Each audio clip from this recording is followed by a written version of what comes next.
Pok demo ni tak pada kena 14 so mari dulu lepas. Ada ti nak lawan puakku.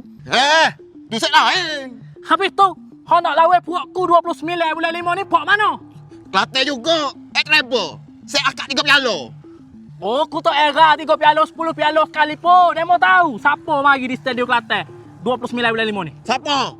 Tarasi Danda. Tarasi Danda ni, kalau dia turun main di Kota Baru, pok-pok kedai Tomie dalam Kelantan ni tutup habis. Bekerja di Hotel Marina, Hotel Keting, set 3 wilayah. Turun sini belakang nak tengok dia main. Set gagoh kawe tu.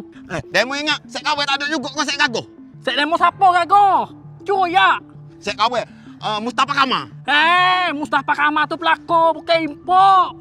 Bukan. Mamadou Mustafa. Mamadou Mustafa, player import main mana tu? Main tahun bila? Dia ni main tahun 2008. Masa main tu, dia paling gagoh, tahu tak? Oh, 2 kira tahun tu. Ni 2020 dah bewe. Tak ada orang dah dia tu. Tak ada orang apanya. Kawan bawa dia main sini. Nak suruh dia main. Wah kalah buat demo. Oh, alhamdulillah pok demo ni.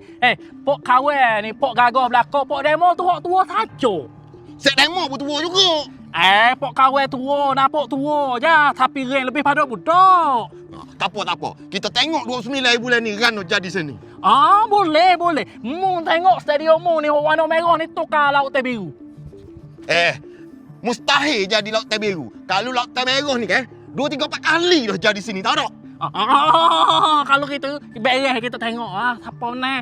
Kelantan Treble ke Thailand. Kita tengok. Dah. Pergi buat kerja tu. Betul-betul agak 29 ni you nak main je. Oh, aduh. Baru nak action jadi orang Thailand. Tu lah, panjang sangat. Sakit kokok je. Tiket beli dah kau? Duduk lagi. Molek beli sekali dengan kawan. Molek sangat ah. Kawan nak beli dalam online? Ada jual online ke? Ada. Nak beli tiket, nak beli baju, semua dalam online. Tapi kalau demo nak ke suasana, nak mai beli di stadium, mari pada 28 dengan 29 bulan 5 ni. Dia ada jual baju dengan jual tiket lah di stadium.